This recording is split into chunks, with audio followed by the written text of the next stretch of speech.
और देखिए, पश्चिम एशिया में जारी जंग के बीच अमेरिका ने अपनी जबरदस्त ताकत दिखा दी है। यूएस ने दुनिया का सबसे बड़ा एयरक्राफ्ट कैरियर अब जंग में तैनात कर दिया है और लगातार ऑपरेशन चला रहा है। अमेरिकी नौसेना के F-18 फाइटर जेट इसी कैरियर से उड़ान भरकर मिशन पर जा रहे हैं। अमेरिकी सेंट्रल कमांड का कहना है कि 2400 घंटे ऑपरेशन जारी और ईरान पर दबाव बनाए रखा जा रहा है।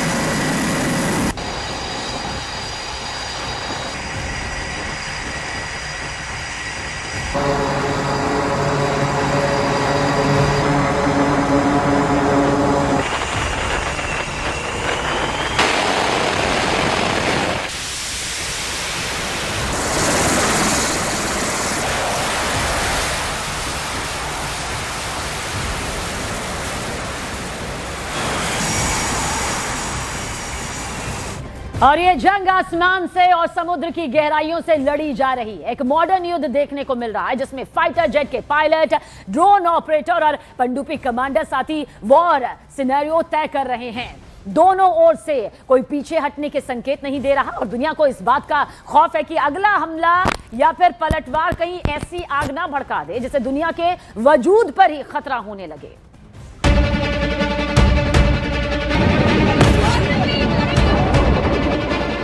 जंग के शुरुआती दिनों में अमेरिकी वायुसेना ने ईरान के अंदर लगातार हमले किए।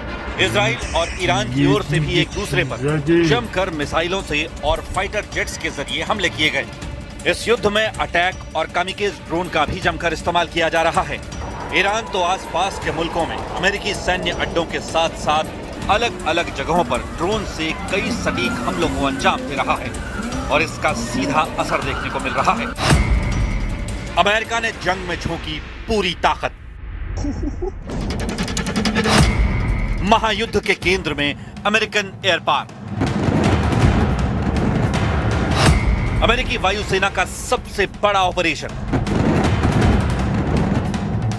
इसे पूरे पश्चिम एशिया के इतिहास का सबसे भयंकर और सबसे बड़ा बॉम्बिंग कैंपेन कहा जा रहा है। इजरायली फाइटर जेट्स के साथ कंधे से कंधा मिलाकर अमेरिकी लड़ाकू विमान ईरान के आसमान पर पूरी तरह से हावी हो चुके हैं। ईरान के आसमान पर अब अमेरिका और इजराइल का कंट्रोल माना जा रहा है। और अब सुनिए इस युद्ध की सबसे खौफनाक खबर। पहली बार, जी हां, आधुनिक युद्ध के इतिहास में पहली बार अमेरिका ने अपने सबसे घातक हथियार को मैदान में उतार दिया है। अमेरिका के B-2 स्टेल्थ बॉम्बर अब ईरान के आसमान में गरज रहे हैं। ये वो खौफनाक बॉम्बर हैं जो रेडार की पकड़ में नहीं आती। ये दुश्मन के सबसे मजबूत एयर डिफेंस सिस्टम को चीरते हुए अंदर घुस जाते हैं और पलक झपकते ही जमीन पर सूरत बदल देते हैं। B-2 स्टेल्थ बॉम्बर्स को हिंद महासागर में ब्रिटिश सैन्य बेस डिएगो गार्सिया और RAF फेयरफोर्ट पर तैनात किया जा रहा है ताकि रैपिड डिप्लॉयमेंट किया जा सके। इसके अलावा B-1 बॉम्बर और B-52 बॉम्बर को ईरान के खिलाफ महाजंग में उतार दिया गया है। Our B-2 bombers and B-1 bombers have executed uncontested surgical strikes against multiple missile facilities deep inside Iran. And then just last night, a B-52 bomber force struck ballistic missile and command and control posts. We are also sinking the Iranian Navy, the entire Navy. Thus far, we've destroyed 17 Iranian ships, including the most operational Iranian submarine that now has a hole in its side. For decades, the Iranian regime has harassed international shipping. Today, there's not a single Iranian ship underway in the Arabian Gulf, Strait of Hormuz, or Gulf of Oman, and we will not stop. We will continue to conduct dynamic targeting operations. We're hunting Iran's last remaining mobile ballistic missile launchers to eliminate what I would characterize as their lingering launch capability. Now, in retaliation, the Iranian regime has launched over 500 ballistic missiles and over 2,000 drones. To be clear, Iran is indiscriminately targeting civilians as they launch these missiles and drones. ये इस बात का सबसे बड़ा सबूत है कि Washington इस युद्ध को जल्दी खत्म करने के मूड में नहीं है। अमेरिका एक बहुत लंबे एयर कैंपेन की तैयारी कर चुका है। डिएगो गार्सिया और ब्रिटिश बेस पर इन बॉम्बर्स की तैनाती ये बताती है कि अमेरिका का पूरा ग्लोबल मिलिट्री सिस्टम अब इस जंग के लिए अलाइन हो चुका है, सेट हो चुका है। एक इंटरनल रिपोर्ट में साफ कहा गया है कि B-2 बॉम्बर्स कुछ ही दिनों के भीतर ब्रिटिश बेस पर पहुंच रहे हैं। इसका मतलब साफ है, अमेरिका अब ईरान को कोई मौका नहीं देना चाहता। आसमान से सिर्फ बम नहीं गिर रहे हैं, बल्कि अमेरिका ने एक ऐसे नए हथियार का इस्तेमाल किया है जिसने ईरान की कमर तोड़ कर रख दी है। इस महायुद्ध में अमेरिका ने पहली बार अपनी प्रिसिजन स्ट्राइक मिसाइल यानी प्रिज्म का इस्तेमाल किया है। ये एक नेक्स्ट जनरेशन बैलिस्टिक मिसाइल है जिसे हाइमार्स सिस्टम से फायर किया जाता है। इस मिसाइल ने ईरान के बहुत अंदर तक घुसकर उनके डीप टारगेट्स को तबाह कर दिया है। इस मिसाइल की रेंज 500 किलोमीटर से ज्यादा है। इस मिसाइल का पहली बार किसी युद्ध में इस्तेमाल किया गया है। अमेरिका बिना अपने सैनिकों को जमीन पर उतारे दूर से ही ईरान को खाक में मिलाने का प्लान बना चुका है। अमेरिका बिना ग्राउंड ट्रूप्स भेजे लंबी दूरी से हाई प्रिसिजन अटैक कर रहा है। अमेरिका के सेंट्रल कमांड की रिपोर्ट्स डराने वाली है। सेंटकॉम का दावा है कि अमेरिका और इजराइल की सेनाओं ने ईरान के आसमान पर टोटल कंट्रोल यानी पूरी तरह से कब्जा कर लिया है। सेंटकॉम की रिपोर्ट में जो शब्द इस्तेमाल किए गए हैं वो सुनिए। उन्होंने कहा कि वो पूरा दिन मौत और तबाही बरसाने की ताकत हासिल कर चुके हैं। ये कोई मामूली बयान नहीं है, ये सीधे तौर पर ईरान के वजूद को मिटाने का ऐलान करता है। लेकिन तस्वीर का दूसरा पहलू और भी खौफनाक है। इजराइल की वायुसेना सिर्फ डिफेंस मोड में नहीं है। इजराइल पूरे रीजन में, पूरे मिडिल ईस्ट में आक्रामक और लगातार हमले कर रहा है। इजरायली फाइटर जेट्स का टारगेट सिर्फ एक नहीं है, वो ईरान के missile launchers, air defence system, command centre और IRGC के ठिकानों को चुन चुन कर निशाना बना रहे हैं।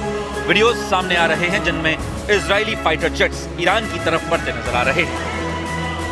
इजराइल की सेना ने खुद कंफर्म किया है कि उन्होंने पश्चिमी और मध्य ईरान को दर्जनों बैलिस्टिक मिसाइल साइट्स और एयर डिफेंस इंस्टॉलेशंस को पूरी तरह तबाह कर दिया है।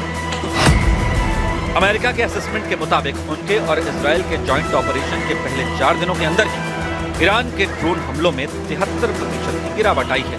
इतना ही नहीं, ईरान की बैलिस्टिक मिसाइल लॉन्च करने की ताकत में 86% की कमी आई है। लेकिन इन दावों की सच्चाई पर शक है क्योंकि ईरान के हवाई हमले और भी ज्यादा घातक हुए हैं। ईरान की बैलिस्टिक मिसाइलें अब पूरे मिडिल ईस्ट के आसमान को चीर रही हैं। ईरान ने इजराइल की तरफ जो मिसाइलें दागी, उनसे पूरे तेल अवीव और वेस्ट बैंक में एयर रेड सायरन बजने लगे हैं। दहशत का ऐसा माहौल कि लोग बंकरों की तरफ भागने लगे। ईरान ने पलटवार किया और ऐसा पलटवार किया है जिसने अमेरिका और इजराइल की नींद उड़ा दी है। लगातार हो रही भयंकर बमबारी के बावजूद ईरान ने इजराइल, अमेरिकी मिलिट्री बेस और खाड़ी देशों पर मिसाइलों और ड्रोन्स की कई भयंकर वेव्स छोड़ दी हैं। ईरान ने पीछे हटने से साफ इनकार कर दिया है। ईरान ने तुर्की की तरफ भी मिसाइलें दागी। ईरान की मिसाइलों का निशाना बहरीन और कतर में मौजूद अमेरिकी बेस भी बने। इराक के एरबिल में सऊदी अरब, साइप्रस, जॉर्डन और ओमान में मौजूद अमेरिकी नौसेना के एसेट्स को भी अपना निशाना बनाया है। ईरान के खुद की रिपोर्ट कह रही है कि अमेरिका और इजराइल की भीषण एयर स्ट्राइक्स में अब तक 1045 से ज्यादा लोगों की मौत हो चुकी है। लेबनान में बेरूत के पास हिजबुल्लाह के ठिकानों पर हमले हुए जिनमें कई लड़ाके मारे गए हैं। पूरा का पूरा मिडिल ईस्ट इस वक्त तबाही के कगार पर है। खौफ, दहशत, आग और बारूद के इस खेल में कौन बचेगा और कौन मिटेगा ये तो वक्त बताएगा। लेकिन एक बात तय है, इस जंग के बाद दुनिया पहले जैसी कभी नहीं रहेगी। बहरीन में ईरान का सबसे बड़ा अटैक यहां पर सामने आया है। दरअसल ड्रोन से होटल पर यह हमला किया गया है और बहरीन में इजरायली दूतावास पर भी यह अटैक किया गया है। वॉर ब्रेकिंग आप तक पहुंचा रहे हैं।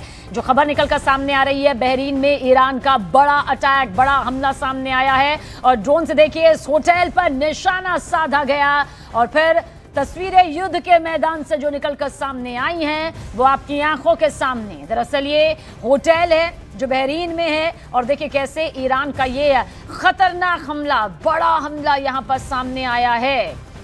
महाविध्वंसक हथियार अब इस्तेमाल किए जा रहे हैं। ईरान अपनी मिसाइलों और जाहिर सी बात है ड्रोन की ताकत के लिए पूरी दुनिया में मशहूर है। ऐसे में आप देखिए बहरीन में ये टारगेट सेट किया जाता है, होटल पर ये हमला यहां पर किया गया और अफरा तफरी को आप इस युद्ध भूमि से निकली तस्वीरों के जरिए भी समझ सकते हैं।